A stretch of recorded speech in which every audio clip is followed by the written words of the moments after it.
پاکستان کے وہ اقدام منظر عام پر نہیں آئے جو صرف ان 4 سے 5 گھنٹے کے اندر بنیان مرصوص میں اس 75 سال کی تاریخ سے زیادہ عزت و توقیر اللہ رب العالمین ان چند گھنٹوں میں عطا فرمائے۔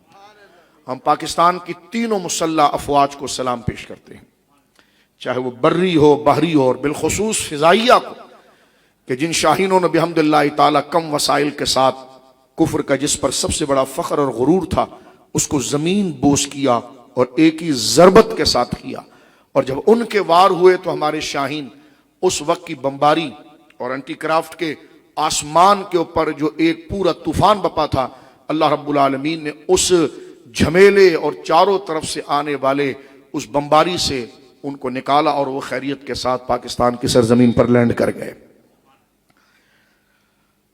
میرے دوستو بزرگوں،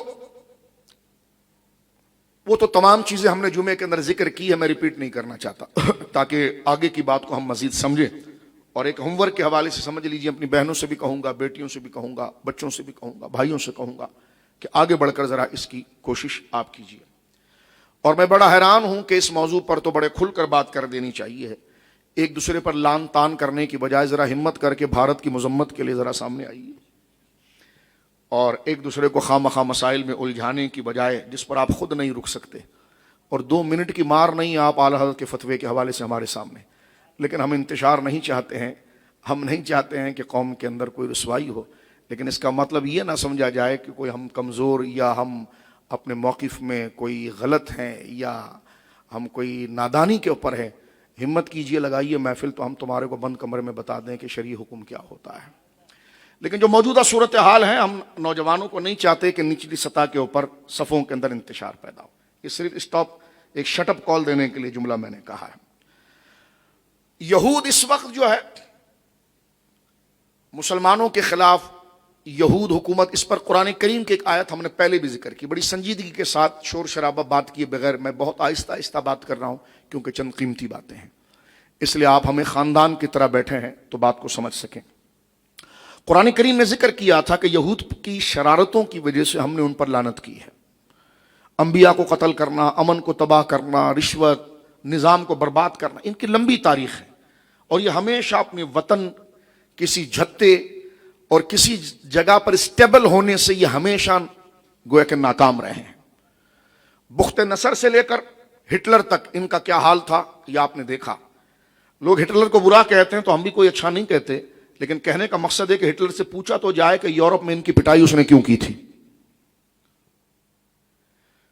یورپ کے اندر جب یہود اپنے یہی مکاریاں کر رہے تھے تو ہٹلر نے ان کی پٹائی کی تاریخ جا کر پڑھ لیجئے 1948 کے اندر، کیونکہ ہمیشہ یورپ اور مغرب کو خواہ مخواہ کی ہمدردی جاگتی ہے، فریڈم آف اسپیچ، رواداری، ٹالرنس، اس قسم کے وہ شگفتیں چھوڑتے ہیں، نہیں جناب سب کا لحاظ ہونا چاہیے، آزاد خیالی اور فریڈم آف اسپیچ، ہر ایک کو اپنا معافی ضمیر بیان کرنے کی اجازت ہو، لیکن یہ صرف ان کے لیے ہے، اگر آپ ان پر تنقید کریں تو نہ آپ کو ویزا لگے گا نہ آپ کو آنے دیں گے۔ تو اس قسم کے شغوف مغرب جانتے ہیں، مغرب کی نماز نہیں، میں ان کا نام نہیں لینا چاہتا، یہ جتنے شیاطین اس وقت آپ کو پھر رہے ہیں، جو عرب میں وہ جن پھر رہا ہے دجال، جس کے آگے عرب اپنے آپ کو ذلیل کرتے ہوئے اپنے بچیوں کے بال اس کے آگے جھکا رہے ہیں، نیان، بنیان، کیان، خنزیر، پتہ نہیں کیا کیا نام ہے ان کے، اور یہ مسلمانوں کے ترجمان نہیں ہیں، یہ دجال کے پیروکار ہے، ان کا کیا تعلق ہے اسلام کے ساتھ اور دین کے ساتھ۔ خیر آگے چلیے، میں عرض کر رہا تھا آپ کی خدمت کے اندر کہ یہود کا جھتہ کبھی جمع نہیں۔ 1948 کے اندر، جب اس سے پہلے سیکنڈ ورلڈ وار کے اندر ہٹلر نے ان کی خوب پٹائی کی اور لاکھوں یہودیوں کو ماشاءاللہ زمین کے اندر مٹا دیا۔ بالکل، جب 60,000 نہتے مسلمانوں کو تم نے فلسطین میں مٹا دیا ہے تو ہم تمہارے لیے کہیں، ہم تو کہتے ہیں واقعی میں ہٹلر ہیرو تھا کہ جس نے تمہارے کو زمین چٹوائی اور تمہاری نسلوں کو ختم کیا۔ خیر ہم اس کے کوئی حامی نہیں ہے، لیکن تمہیں تپانے کے لیے ہم ہٹلر کا نام ضرور لیں گے، جس نے یورپ کے اندر چن چن کر، جیسے پاگل کتے کو مارا جاتا ہے نا، جب وہ کاٹنے کے لیے آ جائے تو زہر دے کر باقاعدہ کتے کو مارا جاتا ہے، اس طرح ہٹلر نے چن چن کر یہودیوں کو مارا۔ لیکن یورپ اپنی پالیسیاں بدلتے ہوئے ان کے مالی بوجھ کے نیچے دب کر اس نے ایک شوشہ چھوڑا کہ نہیں، ہم نے یہودیوں کے ساتھ ظلم کر لیا ہے، لہٰذا یہودیوں کو کوئی نہ کوئی وطن تو دینا چاہیے۔ یہ 1948 کی بات کر رہا ہوں، تھوڑا تاریخ سمجھیے۔ بھائی اگر وطن دینا تھا تو یورپ میں دیتے، ہالینڈ کے ساتھ دے دیتے، ڈنمارک کے ساتھ دے دیتے، ناروے کے ساتھ دے دیتے، جرمنی کے ساتھ دے دیتے، سویڈن کے ساتھ دے دیتے۔ تمہارا اتنا بڑا یورپ ہے، کہیں ان کو کھپا دیتے۔ لیکن انہوں نے جناب ان کی چال بازی میں آ کر پہلا قطرہ 1948 کے اندر فلسطین کی زمین کے اوپر یہودی ناپاک قدم پہلا پڑا 1948 میں۔ وطن مسلمانوں کا ہے۔ اب یہودی یہاں پر کیسے آ گئے؟ یہ گوروں نے لا کر بسایا۔ گوروں نے کیوں بسایا؟ او یار، ہم پر جو یہ دھبا آ گیا ہے کہ ہمارے ہٹلر نے تم کو بہت مارا ہے، تو اس دھبے کو ہم کیسے مٹائیں؟ تو آؤ پھر ہم آپ کو وطن دیتے ہیں۔ تو 1948 کے اندر تاریخ پڑھ کے دیکھیے، یہودیوں کا یہ اسٹیٹ بنا کر دی گئی ہے اسرائیل، اور یہ پہلا یہودی یہاں پر پہنچا، یعنی 1948 سے لے کر 2025 تک۔ اس وقت اگر آپ دیکھیے تو اسرائیل، فلسطین اور اسرائیل یہ جو علاقہ ہے، اس میں 9.5 سم تھنگ بلین جو ہے، یعنی آپ یوں سمجھ لیجئے کہ 90 کروڑ کے قریب یہودیوں کی آبادی ہے، اور فلسطین کے اندر مسلمانوں کی آبادی جو ہے کہ 13.7 کے قریب جاتی ہے۔ یعنی آپ اس کو اگر دیکھیں گے تو یہ 90 لاکھ کے قریب ان کی آبادی ہے، اور مسلمانوں کی آبادی 1 کروڑ 30 لاکھ کے قریب جاتی ہے۔ اور یہ بڑا عجیب انصاف کا قضیہ ہے کہ جو اکثریت ہے ان کو بے بدر کر دو، دربدر کر دو، جلا وطن کر دو، کسی اور وطن میں لے جاؤ۔ ٹرمپ بکواس کرتا ہے کہ جناب ان کو کسی اور ملک میں لے جاؤ اور بسا لو۔ یوں کہ کیوں لے جائیں بھائی؟ ان کا اپنا وطن ہے، کیوں لے جائیں؟ ان کی اکثریت ہے۔ تم نے 1948 میں اس ناجائز بچے کو یہاں پر لا کر رکھا ہے۔ اس سے پہلے اسرائیل کا کوئی وجود ہی نہیں تھا۔ یہ تاریخ کو ذرا ذہن میں رکھیے۔ قرآن مجید فرقان حمید نے بس یہیں سے رک کر تھوڑا آگے بڑھ جانا چاہتے ہیں، اس بات کو ذرا ذہن میں رکھیے۔ اور مسلمانوں کو منتشر کرنے کے لیے یہ تمام معاملات ہوئے، اور مسلمان جو مار کھائے گئے 2 وجہ سے۔ ایک آپسی حسد، جو ہمارے نیچے کا ملا کروا رہے ہیں اس وقت، کہ قوم کھڑا ہوتی ہے وہ حسد سے اس کو منتشر کھڑے ہوتے ہیں، تو آؤ نا لیڈ کرو سارے ایشوز کو کراچی کے اندر۔ تمہیں کس نے منع کیا ہے؟ تو ہم نے کوئی جل سے منع کیا تمہارے؟ تم تو ایشو سے بھاگتے ہو کیونکہ تم کو امریکہ جانا ہوتا ہے، تمہیں سفر کرنے ہوتے ہیں۔ تو ہم نے کہا تم بھی ایک طرح سے نظام مصطفیٰ شروع کرو، ہم بھی آئیں گے، بیٹھیں گے، تقریر سنیں گے۔ تو اگر کوئی نہ کرے تو کوئی کرے تو صحیح نا۔ تو کون سا یہاں پیری مریدی ہو رہی ہے، یہ تنظیم بازی ہو رہی ہے؟ تو نہ سوشل میڈیا کا غلط استعمال کرو، اس کا قبر میں تمہیں حساب دینا پڑے گا جھوٹی تہمت کا۔ اور قبر تو دور کی بات ہے، یہ انجام اپنی زندگی میں دیکھو گے۔ ہم بد دعا نہیں کرتے، لیکن غلط تہمت لگانا کسی مسلمان کے اوپر، جھوٹی ایمانی تہمت لگانا، یہ حرام ہے۔ اب آپ سنیے میرے دوستو، تو یہود کی یہ حکومت وہاں انہوں نے قائم کی ہے۔ عرب اکثریت میں ہونے کے باوجود چھوٹے سے اسرائیل کو نہیں کنٹرول کر پایا۔ اس کی وجہ یہ کہ عرب کی 2 خرابیاں ہیں۔ اس کی وجہ یہ، عرب سے مراد وہ عرب نہیں جن کی تعریف قرآن و سنت میں ہوئی ہے، میں لالچی حریصوں کی بات کر رہا ہوں۔ ایک تو انہوں نے کیا کیا کہ باہم حسد میں ایک دوسرے کو گرایا، اس کو گراؤ، اس کو گراؤ، صدام اس کو، یہ وہ ساری چکر۔ دوسرا کہ وہ مجاہدین جو عرب کے اس جزیرے پر پہرا دیتے تھے اور جہاد قیامت تک جاری رہے گا، ان مجاہدین سے انہوں نے اپنی گوروں کی لالچ کی بنا پر اپنے ہاتھ کو اٹھایا، اور ہاتھ اٹھانے کی وجہ سے جہاں مجاہدین اسلام جو اس خطے کی حفاظت پر مامور تھے ان کی سپورٹ چھوڑی، بلکہ ان کے خلاف طرح طرح کے پروپیگنڈے کیے، ان کے اوپر پابندیاں لگوائی۔ یہ 2 بنیادی غلطی تھی کہ جس کی وجہ سے یہود، اسرائیل ایک ناجائز بچہ ہے، یعنی یہ ایک ناجائز حکومت ہے۔ آپ سمجھ رہے ہیں ناجائز کس کو کہتے ہیں؟ اس کا دوسرا معنی آپ اردو میں اپنے روڑوں پر کہتے ہیں، نہیں کہنا چاہیے۔ وہ ایک ناجائز حکومت ہے، یہ جائز نہیں، اس کا کوئی باپ نہیں ہے۔ اس لیے کہ ان کا فلسطین سے کیا تعلق ہے؟ فلسطین مسلمانوں کی زمین ہے، ان کو تو 1948 میں یورپ سے اٹھا کر لا کر بسایا گیا ہے۔ سمجھ رہے ہیں بات؟ تو ایک ناجائز بچہ ہے وہ ان کا، اور اس خطے کے اوپر کنٹرول کرنے کے لیے، یہاں تک کہ مکہ مکرمہ اور یہاں تک آنے کے لیے یہ ساری چیزیں انہوں نے شروع کی۔ تو یہ مسلمانوں کی 2 غلطیاں تھیں، ایک آپس میں حسد میں ایک دوسرے سے لڑ کے ایک دوسرے کو کمزور کیا، اور دوسرا یہ کہ مجاہدین جو تھے ان کے راستوں کو روکا، جس کی تباہی یہ ہے۔ اور میں ایک بات اس حوالے سے تناظر میں آخری یہ کہوں گا، غزہ اس وقت 34 کلومیٹر پر محیط ہے۔ کتنا جی؟ 2 شیطانی سپر پاور خود کو کہنے والی 34 کلومیٹر پر، کہ کتنا چھوٹا سا علاقہ ہے 34 کلومیٹر۔ امریکہ برطانیہ اپنی پوری طاقت کے ساتھ کھڑا ہے اور انہوں نے کہا تھا یہ 1 ہفتے کی مار ہے. 19 مہینے ہو چکے ہیں وہاں پر مجاہدین کھڑے ہوئے ہیں 34 کلومیٹر. یہ نہیں ہے کہ جناب کوئی وہ ملک کوئی لاکھوں کلومیٹر کا ہے یا وہ علاقہ ہزاروں کلومیٹر کا ہے. تو جب نیت صالح ہوتی ہے 34 کلومیٹر آپ اندازہ لگائیے. کراچی سے مختصر وہ علاقہ ہے سراؤنڈنگ مربع کے اعتبار سے, لیکن 19 مہینے ہو گئے اور انہوں نے جو اسرائیل کے لوگوں کو قیدی بنایا ہوا ہے اپنے انصاف کے لیے, اور مارا نہیں ان کو بڑی طریقے سے رکھا ہے, آداب و اخلاق کے ساتھ رکھا ہے, صرف اس لیے کہ ہماری بات سنی جائے. 19 مہینے ہو گئے. امریکہ جیسا دجال جو زمین کی تہ کے اندر ایک ایک چیز کو دیکھ لیتا ہے, ان مجاہدین فی سبیل اللہ کو آپ دیکھیے کہ 19 مہینے سے ان 2 دجالوں کو انگیج کر کے رکھا ہے. تباہی اتنی ہو چکی ہے, 60,000 لوگ شہید ہو چکے ہیں, لیکن امریکہ اور برطانیہ اور اسرائیل اس ہدف پر نہیں پہنچ پائے جہاں پر حماس کھڑا ہوا ہے. اصل میں تو یہ جیت ہے انہی لوگوں کی جو نہتے تھے. یہ اسلحے کا آدھا دے دیں تو جناب یہ پورے عرب پر کو فتح کر لیں. اسرائیل دم دبا کے بھاگے, امریکہ بھاگ جائے. ایک نہتے کو آپ مار رہے ہیں, لیکن وہ نہتوں کے عزم ایسے ہیں کہ یہ آپ کے ذہنوں کے اندر ہمدردیاں, یہ روشنیاں میرے بھائی بہنوں فلسطین کے حوالے سے ہونا ضروری ہے. یہود کیوں کہ اب آج کے موضوع کی طرف, یہود کیوں؟ کیونکہ درس نظام میں مصطفیٰ ہے. ہم زمین کے نیچے کی بھی بات کرتے ہیں, آسمان کے اوپر کیا ہوگا یہ بھی بات کرتے ہیں, لیکن جو اس وقت زمین کے اوپر کیا ہو رہا ہے اس کو بھی آپ کو صحیح تناظر میں سمجھنا میرے دوستوں بزرگوں ضروری ہے. یہود جو ہیں وہ شروع سے جناب رسول اللہ کے ساتھ بغض رکھنے والے ہیں. ان کی طبیعت یہ تھی, ان الذین یکفرون بآیات اللہ ویقتلون النبیین بغیر حق ویقتلون الذین یأمرون بالقسط فبشرهم بعذاب علیم. اللہ نے فرما دیا کہ یہ وہ ہیں جنہوں نے اللہ کی نشانیوں کا انکار کیا. کون؟ حضور. حضرت موسیٰ نے کہا تھا حضور تشریف لائیں گے, حضرت عیسیٰ نے کہا تھا حضور تشریف لائیں گے, حضرت داؤد نے کہا تھا حضور تشریف لائیں گے. حضور کا انکار کیا, اور حضور علیہ السلام کا انکار تو اپنے دور میں کیا, لیکن جب وہ انبیاء داؤد علیہ السلام اور دیگر انبیاء اپنے دور میں موجود تھے انہوں نے ان کی بھی مخالفت کی.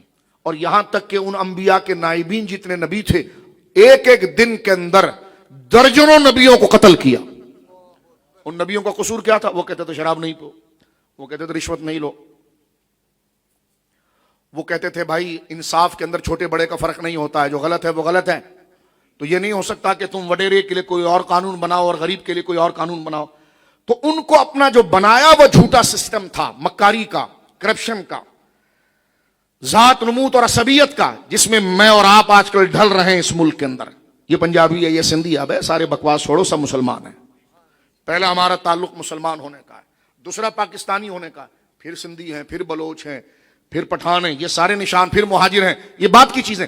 تو یہ زبانی تعصب والی تنظیمیں, یہ یہود کا ایک پھیلایا ہوا ایک اسلام کے خلاف ایک جال ہے, جس میں وہ اسلام کی نوجوانوں کو گھیر کر, لوگوں کو گھیر کر اسلام کے جذبات اور لوگوں کو گویا کہ ذہنی طور پر منتشر کرتے ہیں.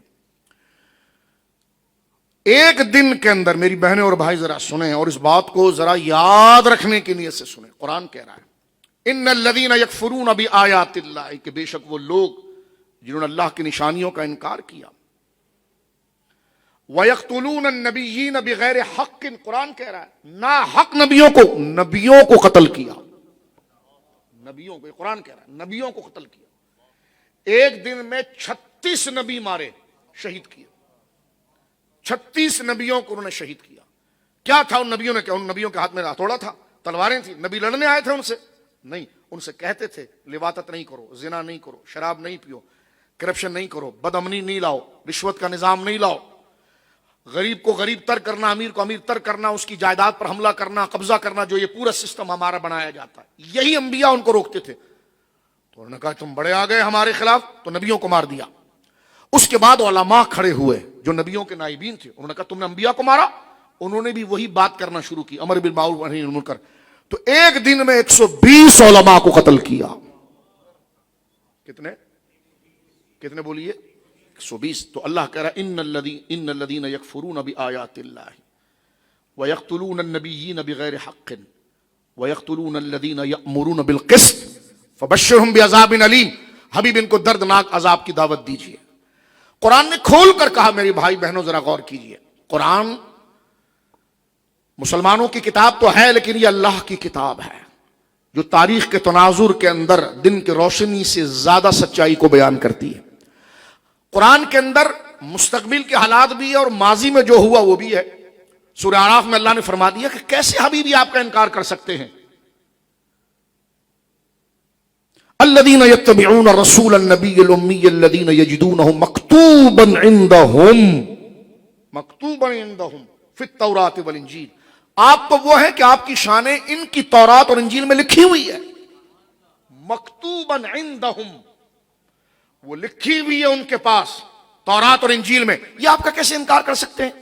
لیکن ان کے اندر یہ تھا۔ اب آپ کہیں گے یار یہ پھر کیا یہود کو کیا چڑ تھی رسول اللہ سے؟ عصبیت کیا تھی؟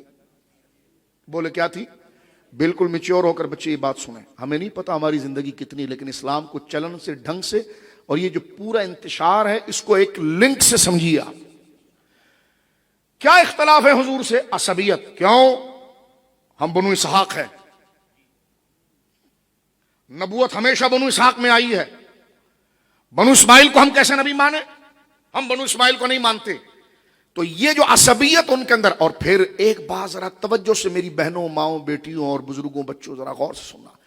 یہود کی سرشت میں دو باتیں تھیں، حق کا انکار کرنا، حق کا انکار کرتے تھے اپنی چودراہٹ کی وجہ سے، اس لیے تکبر حرام ہے۔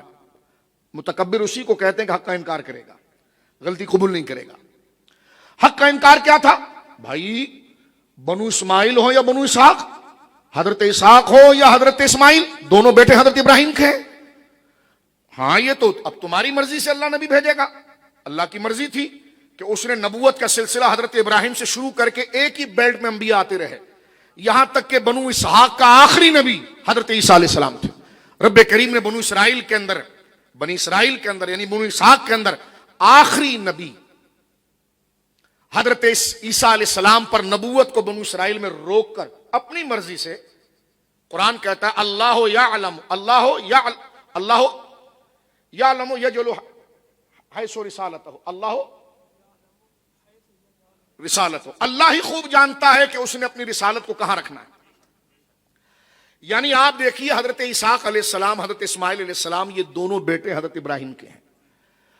حضرت اسماعیل کے بعد نبوت کا سلسلہ شروع ہو گیا دوسرے بھائی اسحاق کی اولاد میں، اسی میں یعقوب آئے، اسی میں یوسف آئے علیہ السلام، اسی میں موسیٰ، سلیمان، داؤد، سلیمان، زکریا، یحییٰ، ذیلیسع، اور یہ تمام یہاں تک کہ بنو اسحاق کے آخری نبی جو آئے ہیں وہ کون تھے؟ حضرت عیسیٰ علیہ السلام۔ رب کریم کی مرضی اور حکمت تھی، یہاں سٹاپ کر دیا گیا۔ اب بنو اسماعیل کے اندر جو نبی تشریف لائے وہ حضور آ گئے۔ یہ کہنے لگے کہ جناب یہ کیسے ہو سکتا ہے؟ نبوت کا سلسلہ تو بنو اسحاق میں تھا، ہمارے خاندان میں تھا، ادھر کیسے چلا گیا؟ تو تم کون ہوتے ادھر ادھر کی بات کرنے والے؟ کوئی نبی کسی کی الیکشن سے سلیکٹ ہو کر بنتا ہے؟ اللہ اعلم یجعل حیث رسالتہ، اللہ اعلم حیث یجعل رسالتہ۔ ان کو جواب دیا اللہ نے، تم کون ہوتے مشورہ دینے والے؟ اللہ ہی بہتر جانتا ہے کہ اس نے اپنی رسالت کہاں رکھنی ہے۔ ایک بات، ایک تو یہ تعصب تھا، دوسرا یہ ان کے اندر نسب کا فخر بہت تھا۔ یہ نیچ ذات ہے، ہم اعلیٰ ذات ہے، یہ نیچ ذات ہے، اعلیٰ ذات ہے۔ اسلام نے ان کے سر پر ہتھوڑا مار کے کہا کوئی نیچ نہیں ہوتا، ان اکرمکم عند اللہ اتقاکم، عزت والا وہی ہے جو اللہ سے ڈرنے والا، شریعت پر چلنے والا ہے، اگر وہ تمہارے خاندان کا نبی ہو۔ اس لیے رسول اللہ نے اس مضمون کو بیان کرتے ہوئے ارشاد فرمایا کہ کل تقی و نقی فہو علی، فرمایا میری امت کا ایک شخص چاہے موچیوں میں پیدا ہوا ہو اور وہ میری شریعت پر چلنے والا ہو، قیامت کے دن میری اولاد میں اٹھے گا۔ یہ میں نے ضمن ایک مثال آپ کے سامنے فرمایا کل تقی و نقی فہو علی، رسول اللہ نے فرمایا جو میرے دین پر عمل کرنے والا ہوگا وہ قیامت میں میری اولاد میں اٹھے گا۔ اور بات بھی سمجھ میں آتی ہے، اگر آپ کوئی تنظیم بنائے، آپ کا بیٹا کام نہ کرے لیکن عام برادری کے شخص کام کرے تو آپ لیڈر ہے، پیار کس سے کریں گے؟ اس بندے سے جس نے کام کیا۔ تو رسول اللہ فرماتے کل تقی و نقی فہو علی، ہر میری امت کا پرہیزگار شخص جس نے میری شریعت کو بچایا اور اس پر عمل کرتا رہا، شریعت کے ہر حکم پر عمل کرتا رہا، وہ میری اولاد میں سے ہے۔ اب سورہ المائدہ کے اندر آئیے، یہود کا مزاج میرے بھائی بہن ذرا سمجھیں. دوسری چیز ایک تو یہ تھا کہ ہم سے یہ نبوت ادھر کیسے گئی؟ تو بھائی تو تمہارے گھر کی خانہ ساز تھی، تمہارے سٹیم سے کوئی نبی بنتا ہے. پہلی بات تو غلط چیز اپنے طرف کیوں منسوب کر رہی ہے؟ تمہارا منصب ہی نہیں ہے، اپنی اوقات میں رہو. ہاں یہود یعنی بنی اسرائیل میں انبیاء آئے، ہم سب پر ایمان لاتے ہیں، لیکن یہ قاعدہ تم نے کہاں سے نکالا کہ نبی ہمیشہ بنی اسرائیل میں ہی آئے گا؟ اللہ رب العالمین کی مرضی تھی. بات سمجھ رہے؟ اب اللہ رب العالمین نے بنو اسحاق سے بنو اسماعیل کی طرف حضور کو روانہ فرمایا، اور بنو اسرائیل ہو یا بنو اسحاق ہو یا بنو اسماعیل ہو، تمام کو مجموعی طور پر لے کر خاتم النبیین جناب رسول اللہ ہو گئے. اب نہ بنو اسحاق میں کوئی آئے گا، نہ بنو اسماعیل میں کوئی آئے گا، وہ جناب رسول مکرم صلی اللہ علیہ وسلم پر نبوت ختم ہو گئی. ایک یہ تھا. دوسری بات میرے دوستوں بزرگوں ان میں یہ تھی جو سورہ المائدہ میں اللہ نے بیان کیا ہے. ان کو اپنے خاندان پر بڑا فخر تھا. لوگ آتے رہیں گے جاتے رہیں گے، ضروری باتیں ذرا غور کریں. ٹھیے پر بیٹھ کر ادھر ادھر کی باتیں کرنے کی بجائے یہ پیغام آگے بتائیں تاکہ لوگوں کے اندر علمی صلاحیت اور اپنے دشمن کو سمجھنے کی بات. ان کے اندر اپنا نسبی فخر وہ تھا، ہم انبیاء کی اولاد ہیں، تم کون ہو؟ تو وہ ایک جملہ کہتے تھے سورہ المائدہ میں کہ نحن ابناء اللہ واحباہ، ہم تو اللہ کے بڑے لاڈلے اور پسندیدہ ہیں. تو ان کے اندر ایک نسب کا فخر تھا. نسب لائق عزت ہے مگر ایمان کے بعد. ایمان نہ ہو تو نسب کی اسلام میں حیثیت نہیں، لیکن ایمان اور تصدیق بالرسالت، تصدیق توحید کے ساتھ، ایمان کے ساتھ اگر کسی کا نسب اعلیٰ ہو تو الحمدللہ وہ تو برگزیدہ لوگ ہیں. لیکن انہوں نے کہا نحن ابناء اللہ واحباہ، ہم جو ہے وہ باقاعدہ حضور سے لڑتے تھے، ہم تو انبیاء کی اولاد ہیں، آپ کیسی بات کر رہے ہیں؟ یعنی ان کے اندر اپنے نسب کا فخر تھا. اس لیے آپ کو چاہیے کہ اگر اللہ کے قریب ہونا ہے تو برادری کا فخر ایک طرف رکھیں، دیگر اپنے باپ پدرم سلطان بود، میرے باپ بڑے ولی تھے. ہاں وہ ولی تھے، اللہ بخشے، تو کیا یہ بتا. ہمیں بے عمل چیز یہ بناتی ہے. یہ یہود کا طریقہ تھا. میرے باپ اللہ کے ولی تھے، میرے دادا غوث وقت کے غوث تھے. بالکل، اللہ ان کی قبر پر رحمتوں کا نزول فرمائے، ہم ان کے لیے تعریف کر رہے ہیں، لیکن تو کیا کر رہا ہے؟ پدرم سلطان بود، میرا باپ بڑا سلطان تھا، ٹھیک تھے وہ، لیکن تو نے کیا کیا؟ یہ یہود کے اندر تھا. ہم انبیاء کی اولاد ہیں. تو انبیاء کی اولاد ہونے کا مطلب ہے کہ تو شراب بھی پیے گا، تو زنا بھی کرے گا، تو لواطت بھی کرے گا، تو دین کو بگاڑے گا بھی. توجہ ہے اس چیز کے اوپر. جناب رسول مکرم صلی اللہ علیہ وسلم نے سب سے زیادہ سختی فرمائی کہ پہلے اس دین کا نحن ابناء اللہ واحباء، ہم اللہ کے بڑے لاڈلے ہیں اور اللہ کے بڑے قریب ہیں. ایک جملہ سنیے اور اس آیت کی طرف ہم آتے ہیں. حضور نے ان سے کہا ادھر آؤ. آ گئے. کہنے لگے تم اپنے آپ کو اللہ کے بہت زیادہ قریب. وہ کہتے ہیں ہم اللہ کے پہلے قریب ہیں تو ہمیں آپ کو ماننے کی کیا ضرورت ہے؟ سمجھ رہے ان کی لاجک؟ سمجھ رہے ذہن کہاں ان کا پھنسا ہوا تھا. کہنے لگے بھائی تمہیں مانے اس لیے کہ ہم اللہ کے قریب ہو جائیں، ہم تو پہلے اللہ سے قریب ہیں کیونکہ ہم نبیوں کی اولاد ہیں. سمجھ رہے تو اس لیے اپنے اندر کبھی برادری کا غرور نہیں لانا. برادری صرف شناخت ہے، منزل تقویٰ ہے، شریعت کی پابندی. یہ بات ذرا سمجھیے میرے دوستو، ذرا توجہ فرمائیے خاص اس بات کی طرف. کہتے ہیں نحن ابناء اللہ واحباء، ہم اللہ رب العالمین جل والا کے محبوب اور لاڈلے ہیں.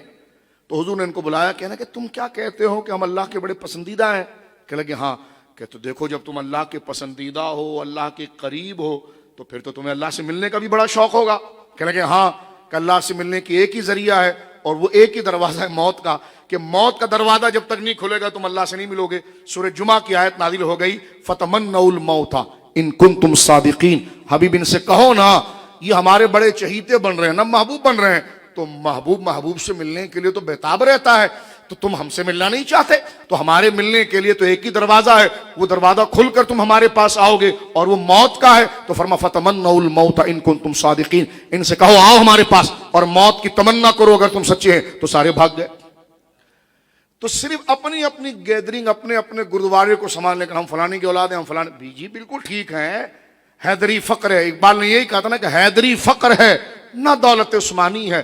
ابے تم کو اسلاف سے کیا نسبت روحانی ہے؟ حیدری فقر ہے نہ دولت عثمانی ہے. تم کو اپنے آباء و اجداد سے کیا نسبت روحانی ہے؟ وہ معزز تھے جہاں میں مسلمان ہو کر، تم خوار ہوئے ہو تاریخ قرآن ہو کر. ان اولیاء کے جو گنبد جن کی آپ اولاد ہو وہ متبع شریعت تھے, ان کے ہاتھ میں قرآن تھا, وہ جائیدادوں کے پیچھے نہیں بھاگے, وہ قرآن و سنت کے نظام کے لیے آئے. اس لیے, اور تم کیا کر رہے ہو, تو یہ یہود کی عادت تھی. تو لہذا میں نے یہ ایک تمہید آپ کی خدمت میں عرض کر دی ہے مختصر سے وقت کے اندر. اس سے آپ کو سمجھ میں آ گیا کہ اسرائیل کیا ہے, کب سے ہے, جھگڑا کیا ہے. ایک لمبا جو مخمسہ ہے نا, کبھی بات سمجھ میں آئے تو ہاتھ اٹھا کر دعا دو گے. ایک لمبی بحث کو ہم نے چند منٹوں میں آپ کے سامنے رکھ دیا کہ موٹی موٹی ان باتوں کو یاد رکھیے.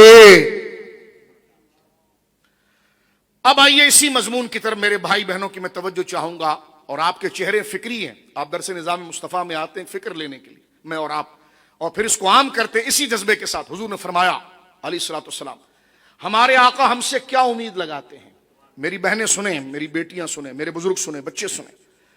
رسول اللہ ہم سے کیا امید لگاتے ہیں. حضور سید عالم کہتے ہیں کہ میرا مومن غلام اپنی تلوار سے بھی میرے دین کی حفاظت کرتا ہے اور اپنی زبان سے بھی کرتا ہے. اپنے فکر کو پاکیزہ کیجئے. وقت اگر آئے تو انشاءاللہ افواج پاکستان کے ساتھ شانہ بہ شانہ لگا کر, چاہے اسرائیل کو گرانا ہو یا مودی کا جنازہ نکالنا ہو, یہ 25 کروڑ عوام الحمدللہ مسلح افواج کے ساتھ کھڑی ہے. اگر یہی فرض ہماری غیور اور شیر دل افواج بغیر ہمیں زحمت دیے ہوئے, ہم تو رات کو بستروں میں سو رہے ہیں اور وہاں جوان جا کر آسمانوں کے اوپر آ کر کفر کو زمین بوس کر رہے ہیں. اللہ ساری امت کی جانب سے افواج کو اور فضائیہ کو اعلیٰ جزا عطا فرمائے کہ ہم اپنی گلیوں میں مزے کر رہے ہیں, اور وہ گویا کہ اس موت کے منہ میں جا کر اسلام کی سربلندی کے لیے اور ہمارے امن کے لیے اور پاکستان کی بقا کے لیے, حق کی سربلندی کے لیے کوشاں ہے. لیکن اگر انہوں نے وہ فریضہ ادا کیا اسلحہ لے کر, تو میرا اور آپ کا اپنی اسکول میں, اپنے کالج میں, اپنے مدرسے میں, اپنی گلیوں میں, اپنے کارخانوں میں, اپنے گرد و نواح میں ہماری ذمہ داری کیا ہے کہ میرا مومن غلام 2 طریقے سے میری حفاظت کرتا ہے, ایک تلوار کے ذریعے, ایک زبان کے ذریعے. تو کم سے کم اپنے فکر کو ہم درست کر کے یہاں سے پیغام لے کر اٹھیں, اور زبان کے ذریعے چائے کی دکان پر, پان کی دکان پر, کارخانوں میں, اسکولوں میں, کالجوں میں, یونیورسٹیوں میں, گلیوں میں, نکڑ پر یہ باتیں پھیلائیں تاکہ فلسطین کی قضیہ لوگوں کو سمجھ میں آئے, اور یہ ایک انقلاب کی صورت کھڑی ہو کہ جو حماس نے بنیاد لگائی ہے, پوری دنیا سے طوفان اٹھے اور اسرائیل کو ایسے بہا دے جیسے ایک سمندر تنکے کو بہا کر نکال دیتا ہے. یہ پیغام, یہ رسمی جلسے نہیں ہوتے جس کو پیغام ہے فلانے کے جلسے میں نہیں جاؤ, فلانے کے جلسے میں نہیں جاؤ. تو میں نے کب کہا ہم پکڑ کے گھر سے لا رہے ہیں نہیں جاؤ, فلانا نہیں جاؤ. تو میں نے کہا تم اس موضوع کا ایڈریس کرو, ہم آ کے سنیں گے, بالکل قدموں میں بیٹھ کے سنیں گے. یہ کیا بکواسیں لگائی ہے, فلانے نہیں جانا, فلانا نہیں جانا. تو ہم نے کب آپ کو کہا ہے, یہاں ہم نے کون سی جھوٹی کرامت یہاں گھڑی ہے کہ یہاں پر آنے سے آپ کو یہ مل جائے گا. ہم نے کہا کوئی کرامت ہمارا تو نہیں گھڑی ہے, قرآن کھولا ہے, جس نے آیا تو سر آنکھوں پر آئیں, بیٹھیں, تشریف رکھیں, سارے بھائی بہنیں خاندان کی طرح بیٹھیں, قرآن کو سنیں, اللہ کے دین کی یاد کو تازہ کریں, دماغ اور دل سے گندگی کو ختم کریں, اور اس کے بعد ماں حضر طعام کھائیں, اور جب یہاں سے نکلیں تو تازہ روح کے ساتھ نکلیں, خدا کی توحید اور نبی کی رسالت پر کامل بھروسے کے ساتھ نکلیں. میرے دوستوں بزرگوں, اب آپ دیکھیے اسی تناظر میں کہ یہود حضور کو کیسے جانتے تھے. اب یہ میں سورۃ الانعام, سورۃ البقرہ میں بھی اس کا ذکر ہوا ہے, سورۃ الانعام اللہ فرمایا الذین آتیناہم الکتاب یعرفونہ, یہ حضور کو جانتے تھے پھر بھی انکار کرتے تھے. کیوں کرتے تھے, میں نے آپ کو بتا دیا کیوں کرتے تھے. عصبیت کے, یہ کام تو ہمارا تھا, تم کہاں سے آ گئے, تو تم کر لو نا, کسی نے روکا ہے آپ کر لیں. تو اب آپ دیکھیے کہ ایک عصبیت کی بنا پر پدر سلطان بود, میں نے کہا بالکل سلطان بود, لیکن تو کیا ہے. توجہ ہے آپ کی, صرف وہی سودا بیچنا ہے باپ کا, یا خود بھی کچھ کر کے دکھانا ہے. وہ تو کر گئے اور انجام کو پا گئے, جو تیری زندگی اس کا جواب تو قرآن و سنت کے تحت کیا دے گا. بات سمجھ میں آ رہی, اپنے آپ کو میچر کریں اور آگے کی سوچیں. اس وقت حملہ آپ کے سر اور دین اور اسلام پر ہے. ٹولیوں میں نہ بٹیں, شریعت کے نظم کو صحیح تناظر کے اندر سمجھیں. توجہ ہے, جب اسلام پر بات آتی ہے اور اشتراکات ہوتے ہیں تو اعلیٰ حضرت خود اپنے بیٹے حجت الاسلام کو کہتے ہیں کہ جاؤ وہاں پر اور اہل سنت کی ترجمانی کرو. توجہ ہے آپ کی. اب یہاں پر دیکھیے, ان میں عصبیت تھی نسب کی, اور ہمارے دائرے سے میری بہنیں بھائی, ہمارے وہاں سے نبوت وہاں کیسے منتقل ہو گئی اور یہ کیسے حضور کو جانتے تھے. جو میری بیٹیاں بہن بزرگ بچے بیٹھے ہیں وہ اس آیت کو نوٹ کر لیں. یہ میرے سامنے اس وقت سورۃ الانعام ہے, یہ 7واں پارہ ہے اور اس کی آیت نمبر 20 ہے. اللہ رب العالمین نے اس حقیقت کو پھر بیان فرمایا. ادھر کیا فرمایا؟ حبیب تیرا نام تو ان کی کتابوں میں لکھا ہوا ہے. بولے سبحان اللہ, کتنا بڑا سچ ہے یار.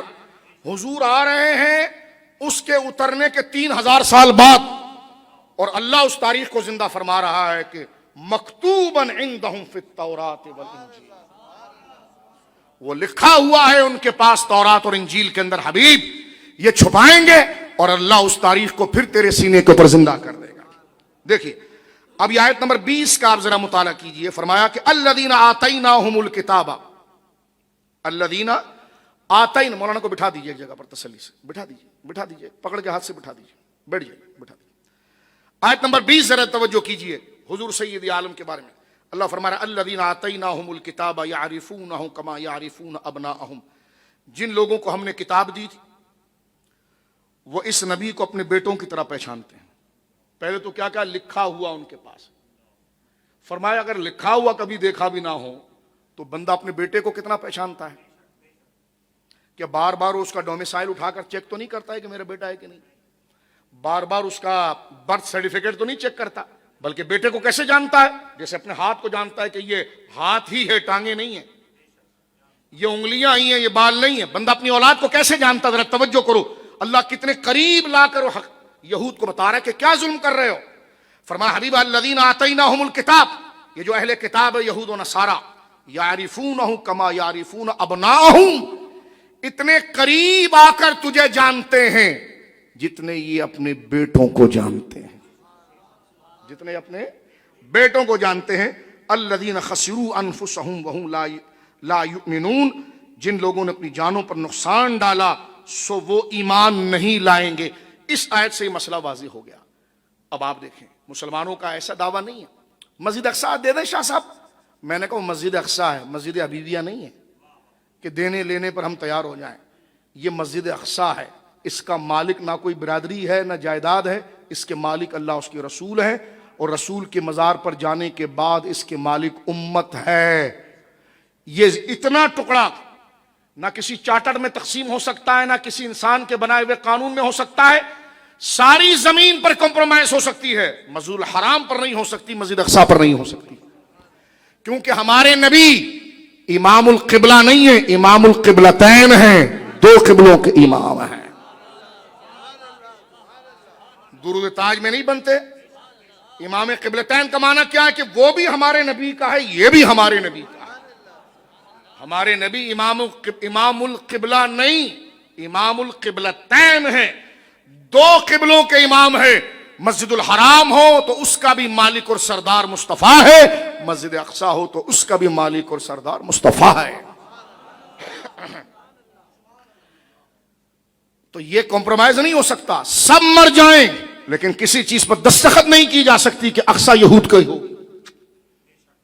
کسی کو یہ اتھارٹی نہیں ہے, نہ کسی پیر کو, نہ کسی عالم کو, نہ کسی جرنیل کو, نہ کسی مجتہد کو, نہ کسی نیان اور بنیان کو, کسی کو یہ اختیار نہیں ہے.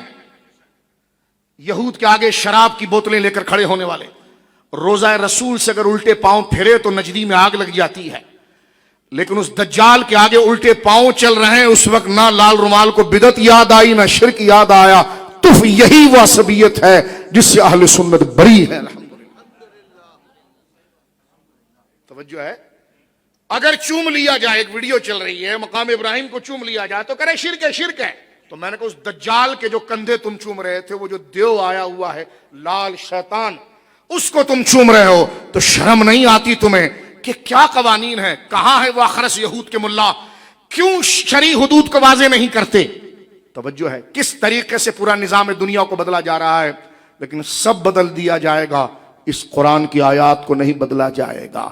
اس پر گرد نہیں آ سکتی, یہ تمام چیزوں کو پھر زندہ و جاوید کرے گا. فرمایا حبیب یہ تجھے جانتے ہیں ایسے جیسے اپنے, بولی اپنے. آئیے میری بہن بھائیوں, یہ تو میں نے کچھ دقیق اور سخت باتیں آپ سے کی ہیں. اس لیے کیے کہ کب تک ہم نرم باتیں سنیں گے، آگے کا مضمون بھی تو سمجھیں گے۔ ذہن ملا ہے اللہ نے تو کام کرنے کے لیے ملا ہے، اچھی سچی باتوں کی طرف بڑے، کوشش کرے۔ پوری زندگی کیا صرف آپ KG1 KG2 میں رہتے ہیں یا آگے بڑھتے ہیں؟ تو لہٰذا آگے کے مضامین سمجھیں، سنجیدہ ہو، دماغ کو جتنی پاکیزگی کی طرف لے جائیں گے اللہ اتنا شعور عطا فرمائے گا اپنے فضل سے۔ فرمائیے آپ کو ایسے جانتے ہیں جیسے اپنے بچوں کو جانتے ہیں، لیکن اپنی عصبیت میں انہوں نے اس چیز کا انکار کیا۔ ہماری ماں ایک سیدہ صفیہ رضی اللہ عنہ، ہماری مائیں، کیونکہ حضور کی بیویاں اور حضور کے ازواج ہماری کیا ہیں؟ بڑی توجہ سنیے، باتیں مت کیجیے، توجہ سنیے۔ فرمایا النبی اولا بالمؤمنین من انفسہم وازواجہ امہاتہم۔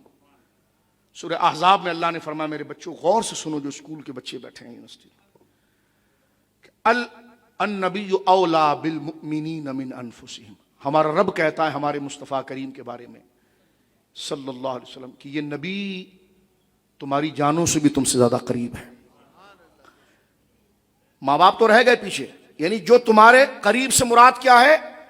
بندہ، یعنی بندہ اپنے آپ کو بچانا چاہتا ہے مشکل سے، پریشانی سے، اور جو اس کی قریب ہوتا ہے وہ اس کی پناہ لیتا ہے۔ اللہ نے فرمایا سارا قرب چھوڑو، جان ہی تو اصل ہے نا، یہ نبی اس سے بھی زیادہ تمہارا مہربان ہے۔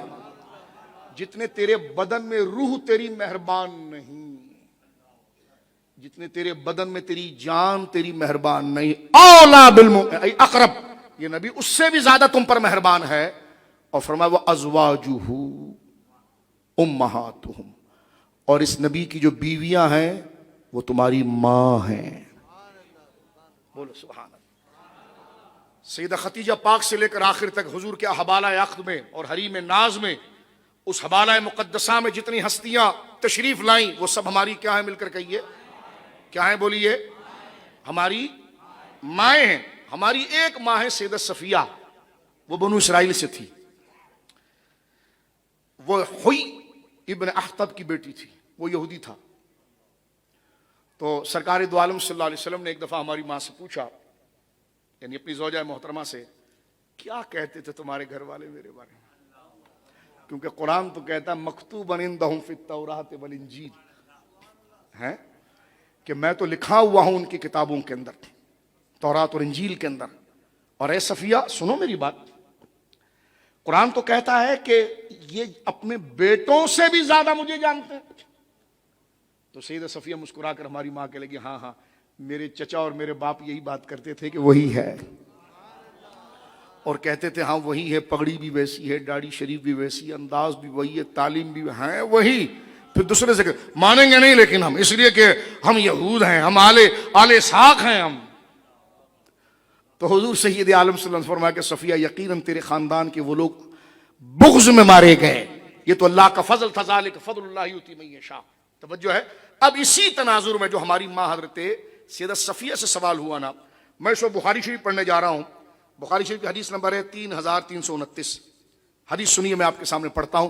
ابھی تک تو ہم نے قانون پڑھے ہیں، اب دو تین پیاری پیاری باتیں آپ کے سامنے پڑھتا ہوں، مزید ذرا سنیے جس سے آپ کہ یہود میں عصبیت کتنی ہے۔ حضرت عبداللہ بن سلام کو یہ خبر پہنچی، وقت مختصر ہے اس لیے میں صرف ترجمے پہ اکتفا کرتا ہوں۔ حضرت عبداللہ بن سلام کو یہ خبر پہنچی، عبداللہ بن سلام حضور کے صحابی ہیں، اور یہ یہود کے کبائر علماء میں سے تھے، اور یہ حضرت یوسف علیہ السلام کی اولاد میں سے تھے، یعنی سادات میں سے تھے، یہ حضرت یوسف کی اولاد میں سے تھے، حضرت عبداللہ بن سلام رضی اللہ۔ حضرت عبداللہ بن سلام کو خبر پہنچی، یہ بخاری کی پوری حدیث پڑھ رہا ہوں، نبی کریم علیہ الصلوۃ والسلام مدینہ تشریف لے آئے ہیں، کیونکہ آپ مدینے میں تھے حضرت عبداللہ بن سلام۔ تو وہ آپ کے پاس آئے اور کہا میں آپ سے 3 چیزوں سے متعلق سوال کروں گا جن کو نبی کے سوا کوئی نہیں جانتا۔ حضور نے فرمایا بتاؤ۔ فرمایا قیامت کی پہلی علامت کیا ہے؟ پہلا سوال، اہل جنت کو پہلے کون سا کھانا کھلایا جائے گا؟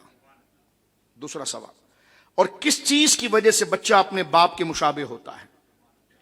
اور کس چیز کی وجہ سے بچہ اپنے ماموں کے مشابہ ہوتا ہے؟ بچہ تو ایک ہی ہے، کبھی ماں کی طرف ڈھلک جاتا ہے چہرے کی رنگت، کبھی باپ کی، سراسر میڈیکل کا شعبہ۔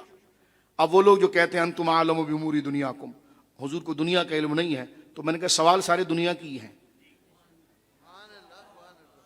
اس کا نہ غسل سے تعلق ہے، نہ قرات سے تعلق ہے، نہ تجوید سے تعلق ہے، نہ داڑھی سے تعلق ہے، نہ وضو کے مسئلے. کہ بھائی ایک بچہ ماں کے پیٹ میں ہے، کبھی اس کی شکل ددیال کی طرف چلے جاتی ہے، کبھی ننیال کی طرف چلے جاتی ہے، اس کا نبوت سے کیا تعلق ہے؟ توجہ ہے. لیکن اللہ نے جس امت پر مصطفیٰ کو بھیجا ہے، رب جب کسی امت کی طرف جس نبی کو بھیجتا ہے تو اس امت کے ذہن کی جتنی وسعت ہوتی ہے اس تمام کی کمانڈ اس نبی کو دیتا ہے. تو اس امت نے تو چاند تک پہنچنا تھا، سمندر کی گہرائی تک پہنچنا تھا، اور باریک سے باریک چیز کا ادراک کرنا تھا. یہ امت ساری امتوں میں سب سے زیادہ ذہین تھی، اس لیے اس امت کا نبی بھی سارے نبیوں میں سب سے بڑا عالم ہوا.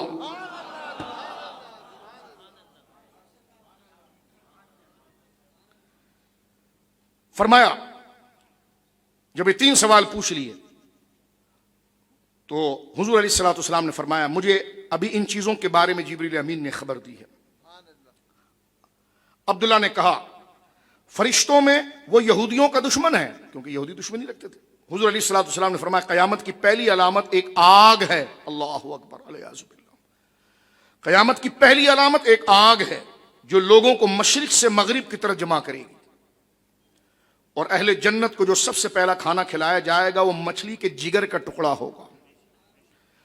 اور بچے کی مشابہت کی وجہ سے جب مرد اور عورت قریب ہوتے ہیں تو اگر مرد کے بدن سے خارج ہونے والی چیز عورت کے بدن سے خارج ہونے والی چیز پر غالب آ جائے تو چہرے کی شباہت باپ کی طرح ہو جاتی ہے، اور اگر ادھر سے ہو جائے تو ماں کی طرح ہو جاتی ہے. آج میڈیکل اس کو پروف کر رہی ہے، اور جناب رسول اللہ نے 1500 سال پہلے بتایا.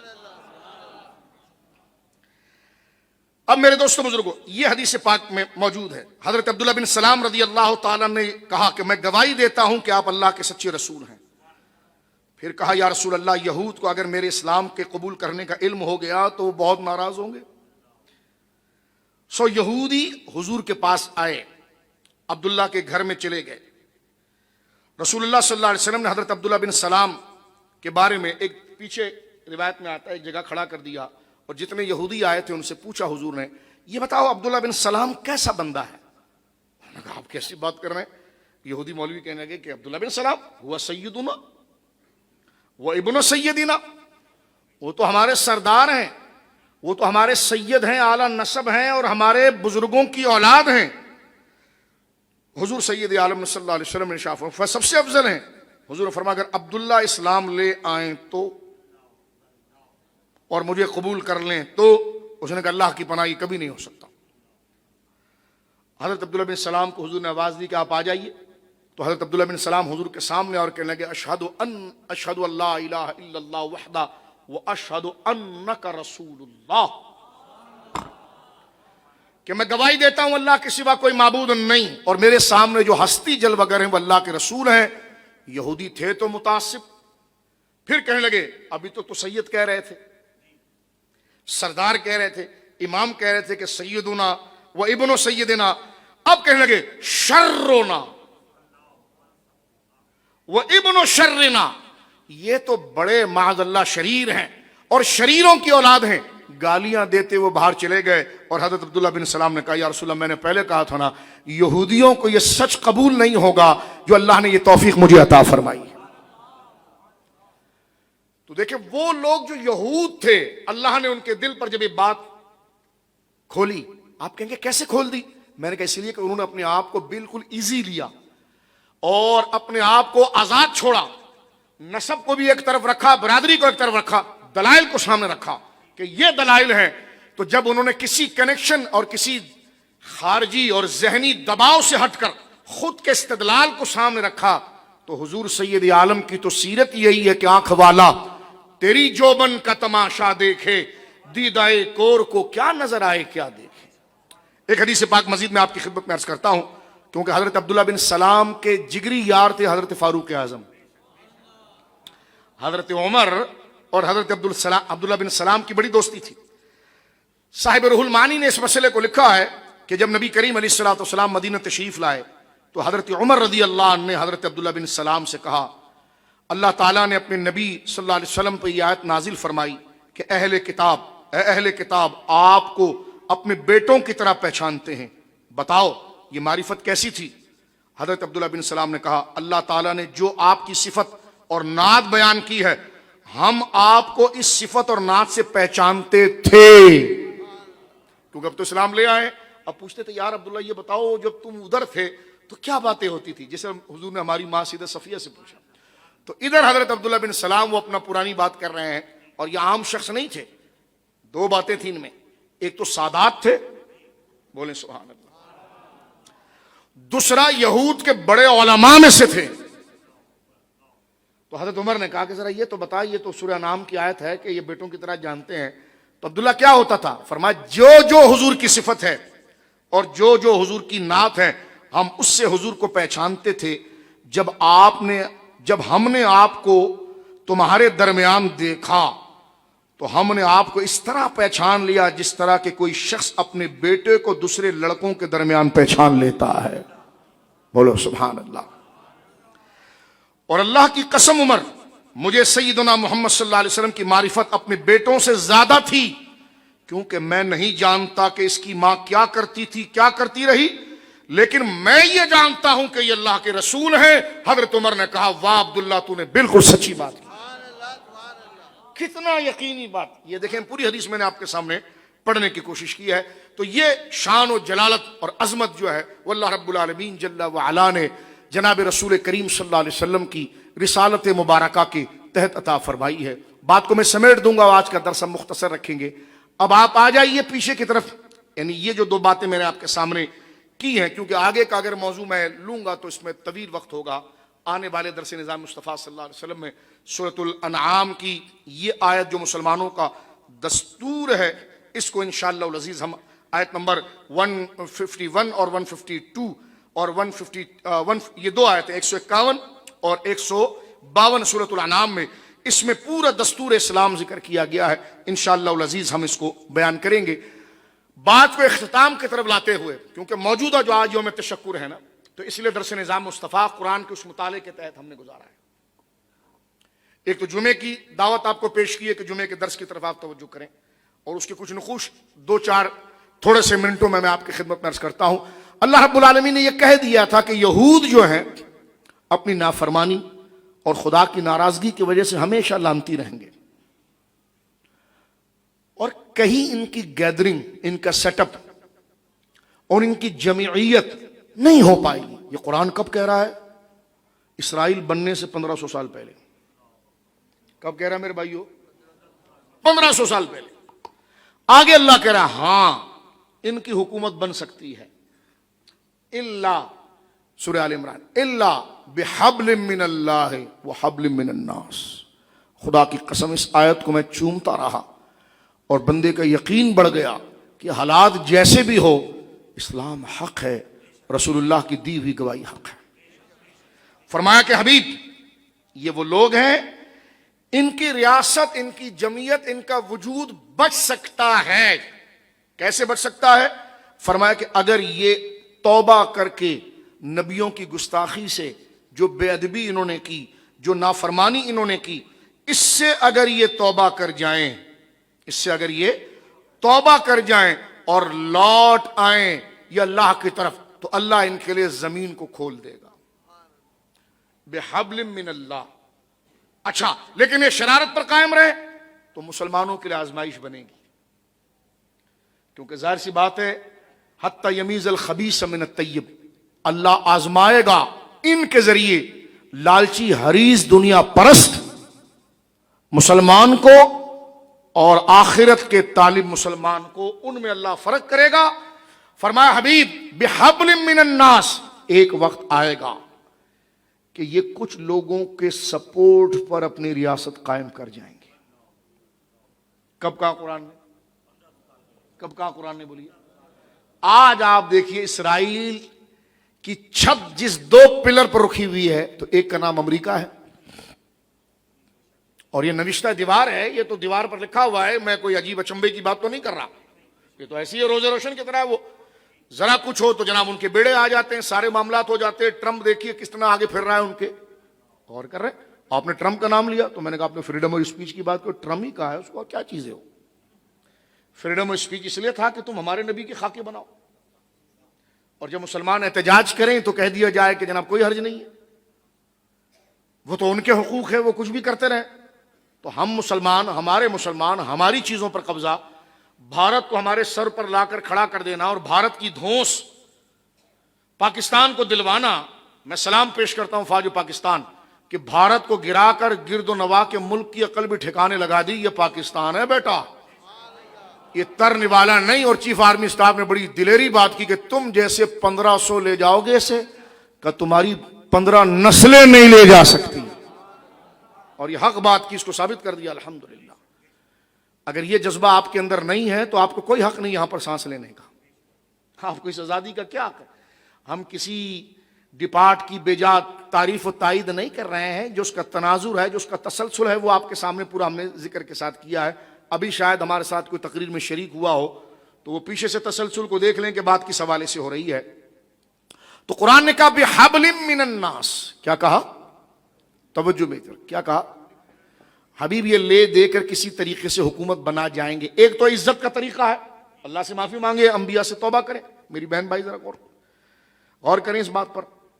1500 سال پہلے اللہ کہہ رہا ہے کہ ہاں مسلمانوں کے لیے آزمائش بنے گی، اور یہ جھتہ بنا جائیں گے، اور وہ جھتہ مسلمانوں کو ڈسٹرب کرے گا۔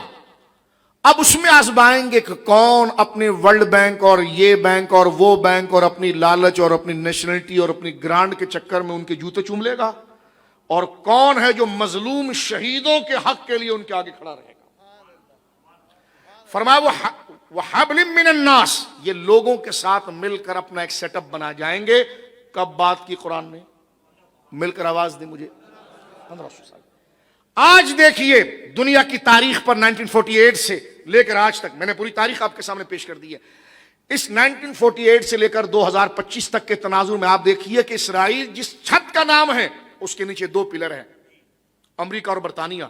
اس میں سے ایک بھی ہٹا تو یہ گر جائے گا۔ خود اس ناجائز بچے کا کوئی وجود نہیں ہے، کوئی وجود بولیے نہیں ہے۔ تو قرآن کا کہا درست ہوا کہ نہیں ہوا کہ بِحَبْلٍ مِّنَ النَّاسِ، یہ 2-3 سپورٹروں کو لے کر سامنے آئیں گے۔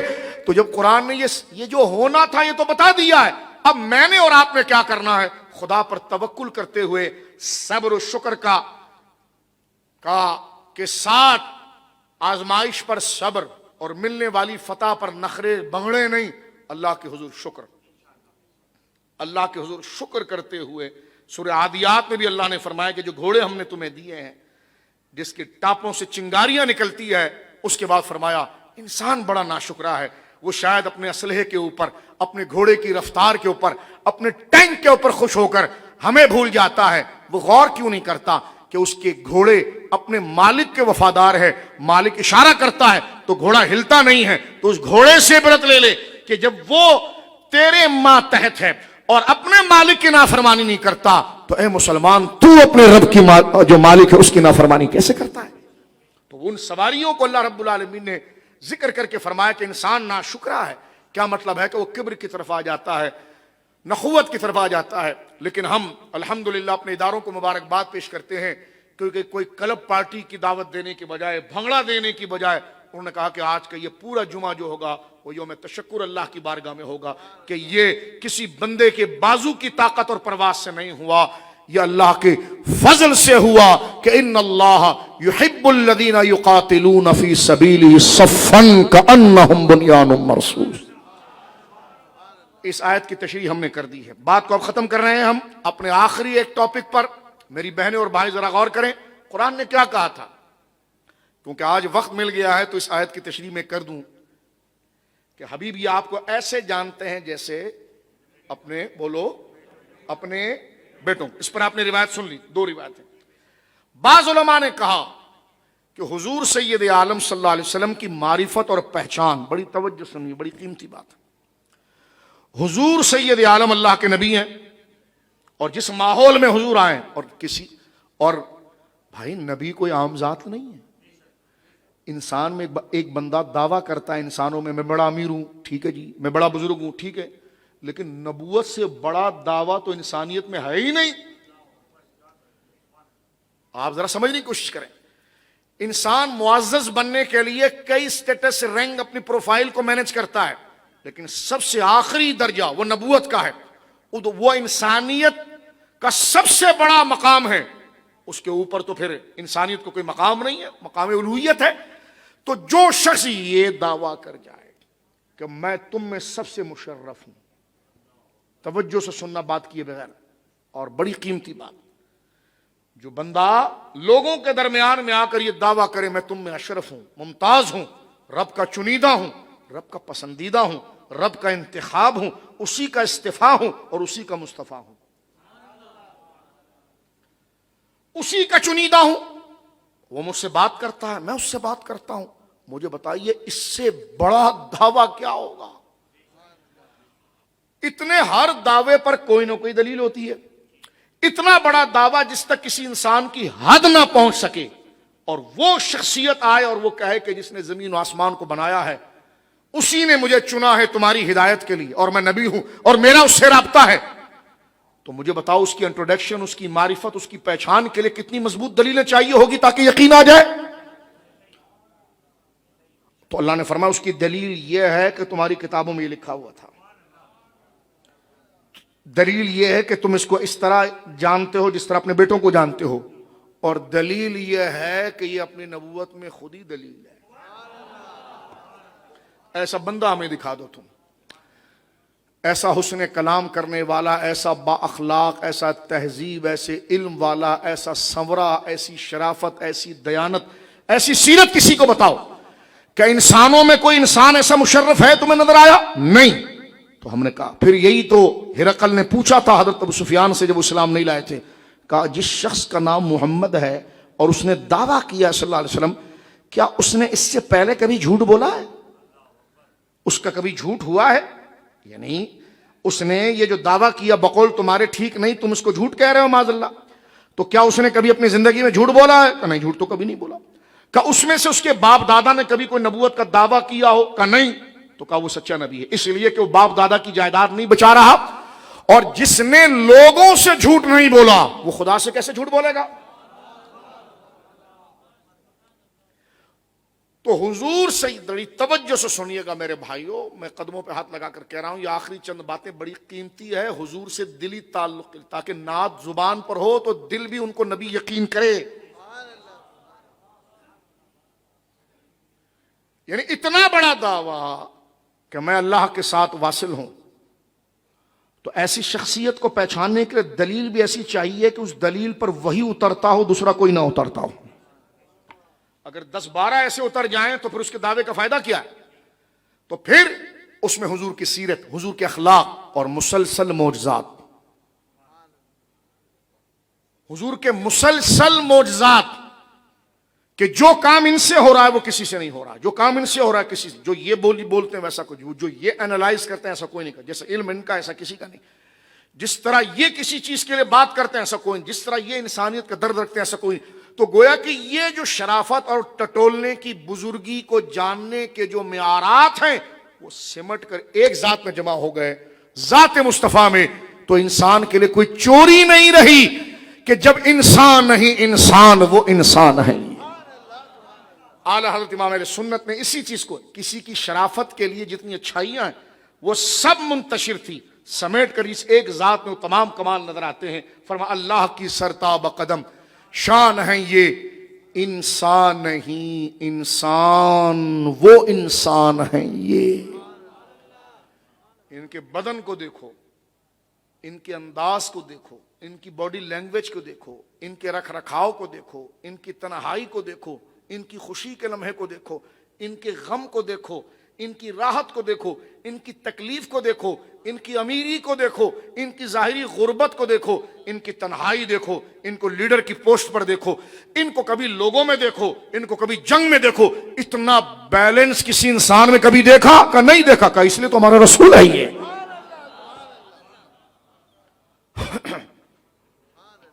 بات کو یہاں پر ختم کر رہا ہوں حدیث پر۔ جناب رسول اللہ، علماء نے یہ کہا کہ جو لکھا ہونے کی بات ہے نا، اس میں ایک بات تو یہ ہے کہ حضور کے مسلسل معجزات اور آپ علیہ الصلوۃ والسلام کی غیبی بشارات، اس حدیث کو پڑھ کر میں گفتگو کو ختم کرتا ہوں کہ جناب رسول مکرم صلی اللہ علیہ وسلم کی شان جلالت اور عظمت اور کرامت کس معیار پر ہے. اللہ اکبر. ذرا درود پاک پڑھیے گا.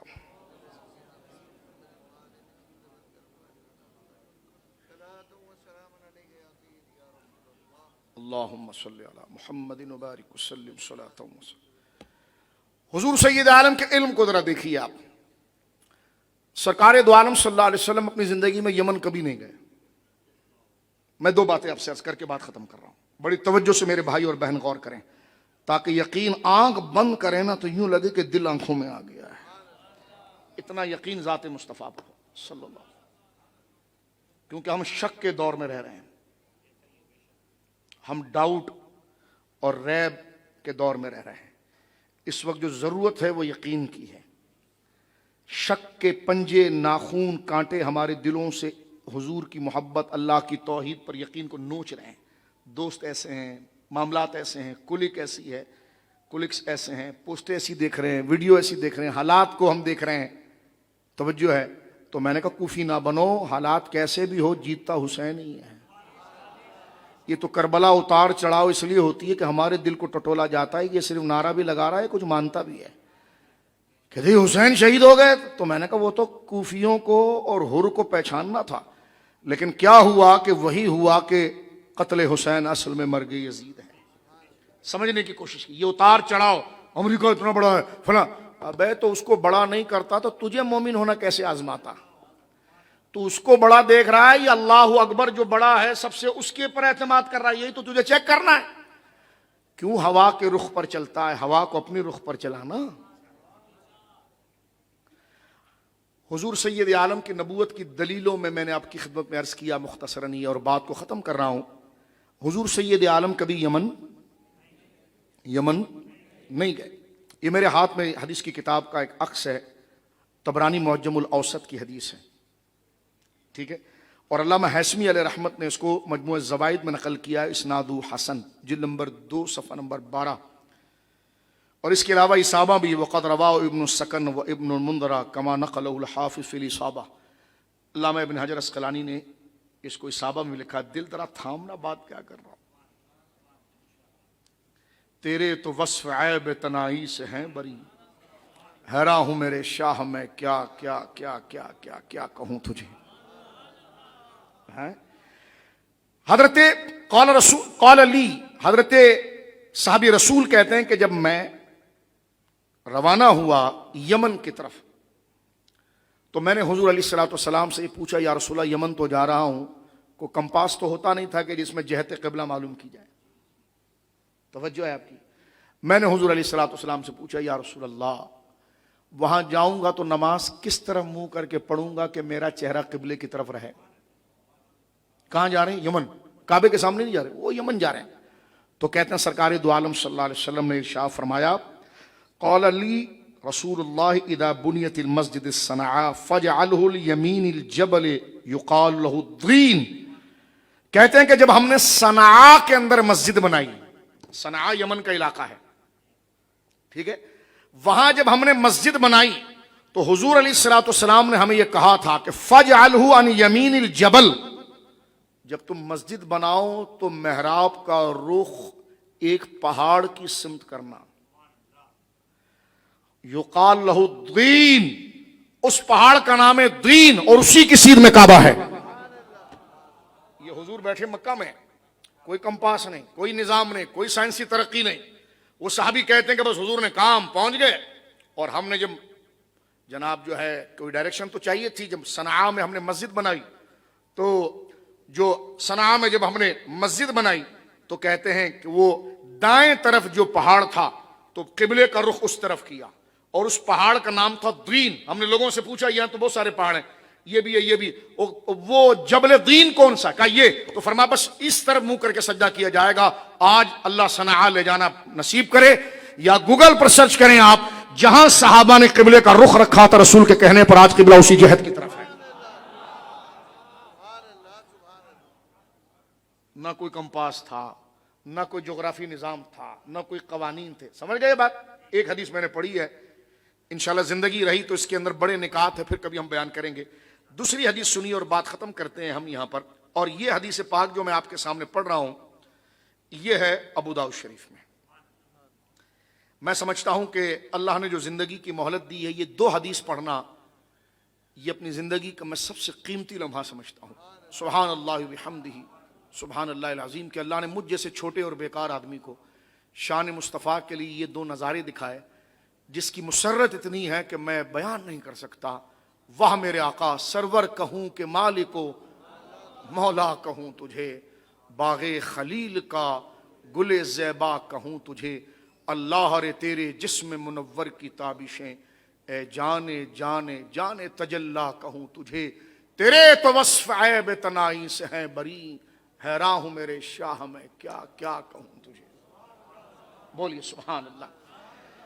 ابو داؤد شریف کی حدیث ہے، ابو داؤد شریف رقم الحدیث 3088 3088 اور یہ حدیث مبارکہ جامع البیان جو تفسیر کی کتاب ہے اس میں بھی موجود ہے. لیکن ابو داؤد شریف میرے سامنے، امام ابو داؤد اپنی سند کے ساتھ نقل کرتے ہیں کہ حضرت عبداللہ بن عمرو سے روایت ہے کہ جب ہم رسول اللہ صلی اللہ علیہ وسلم کے ساتھ طائف گئے، جب ہم حضور کے ساتھ طائف گئے تو ہم ایک قبر کے پاس سے گزرے، نہ کوئی تختہ، نہ کوئی نشان، نہ کوئی بتا کس کی قبر ہے. حضور کے ساتھ ہم گزر رہے ہیں، یہ نہیں کہ حضور ہمیں لے کر گئے خاص اس قبر کے پاس، کیا ہوں میں تمہیں قبر بتاؤں. ایسے گزر رہے تھے ہم طائف سے، تو ایک قبر کے پاس سے گزرے تو رسول اللہ نے فرمایا یہ ابو رغال کی قبر ہے. کیا نام لیا؟ یہ ابو رغال کی قبر ہے. اس حرم کی وجہ سے اس سے عذاب